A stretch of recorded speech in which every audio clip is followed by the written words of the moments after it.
இன்றைக்கி அக்டோபர் 24ஆம் தேதி. ஸோ இன்றைக்கி வந்து தங்கம் விலை அதிகரிச்சிருந்துச்சு. அதாவது ஒரு கிராமுக்கு 40 ரூபாய் விலை அதிகரித்து 22 கேரட் ஆபரண தங்கம் 11,540 ரூபாய்க்கு விற்பனை செய்யப்பட்டு வருது. ஒரு சவரனுக்கு 320 ரூபாய் விலை அதிகரித்து 92,320 ரூபாய்க்கு விற்பனை செய்யப்பட்டு வருது. வெள்ளியோட விலை நமக்கு 3 ரூபாய் குறைஞ்சி 171 ரூபாய்க்கு ஒரு கிராம் வெள்ளி விற்பனை செய்யப்பட்டு வருது. இப்படிப்பட்ட சூழ்நிலை இப்போதைய நிலவரம் எப்படி இருக்குது, மாலையில் வந்து நமக்கு ரேட் இன்னும் அதிகரிக்குமா இல்லை விலை குறையுமா அப்படிங்கிறத பற்றி பார்த்துடலாம். ஸோ சர்வதேச அளவில் பார்த்திங்க அப்படின்னா காலையில் ரேட்டு ஃபிக்ஸ் ஆனதுக்கப்புறமா இருந்து தங்கத்தோட விலை வந்து குறைஞ்சிட்டு தான் வருது. ஸோ சர்வதேச அளவில் நல்ல ஒரு விலை இறக்கம் தங்கத்தில் இருக்குது அப்படின்னே வந்து சொல்லலாம். இந்திய ரூபாயோட மதிப்பு வந்து 87.83 பைசா அந்த ரேஞ்சில் வந்து இருக்குது. ஸோ அதில் வந்து பெருசாக மாற்றம் இல்லை. ஒரு 2 பைசா 3 பைசா வந்துட்டு நமக்கு வீழ்ச்சி அடைஞ்சிருக்குது.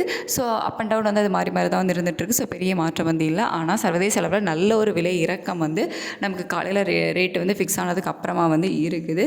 ஸோ அதை வச்சு பார்க்கும்போது இன்றைக்கி தங்கம் விலை குறைவதற்கான வாய்ப்புகள் வந்து இருக்குது. ஸோ அப்படி குறைஞ்சது அப்படின்னா எவ்வளோ ரூபாய் வரைக்கும் விலை குறையலாம் அப்படின்னு பார்த்தீங்கன்னா ஒரு 100 ரூபாய்க்கு மேலே வந்து விலை குறைவதற்கான வாய்ப்புகள் வந்து இருக்குது. ஒரு 70-80 ரூபாயில் இருந்து ஒரு 150 ரூபாய் வரைக்குமே வந்து விலை குறைவதற்கான வாய்ப்புகள் வந்து இருக்குது. ஏன்னா நமக்கு 4 மணிக்கு ரேட்டு ஃபிக்ஸ் ஆகிறதுக்கு இன்னுமே வந்து டைம் இருக்குது. அதில் இன்னுமே குறைஞ்சது அப்படின்னா ஒரு 150 ரூபா வரைக்குமே விலை குறைவதற்கான வாய்ப்புகள் வந்து இருக்குது.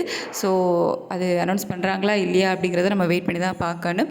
ஸோ சான்ஸ் இருக்குது இன்றைக்கி விலை குறைவது, அதாவது ஈவினிங் வந்து விலை மாற்றம் இருப்பதற்கான வாய்ப்புகள், அதுவும் விலை குறைவதற்கான வாய்ப்புகள் வந்து அதிகமாகவே இருக்குது. வெள்ளியோட விலை கேட்டிங்கன்னா வெள்ளியோட விலையுமே சர்வதேச அளவில் ஒரு சின்ன இறக்கம் வந்து போயிருக்குது.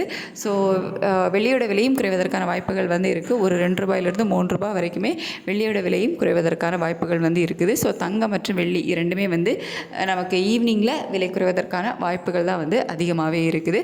ஸோ அது எப்படி அனௌன்ஸ் பண்ணுறாங்க அப்படின்னு பார்த்துட்டு நான் உங்களுக்கு அப்டேட் பண்ணுறேன். இப்போதைய நிலவரப்படி தங்கம் மற்றும் வெள்ளி இரண்டுமே வந்து சர்வதேச அளவில் விலை இறக்கத்தில் தான் இருக்குது. தேங்க்யூ.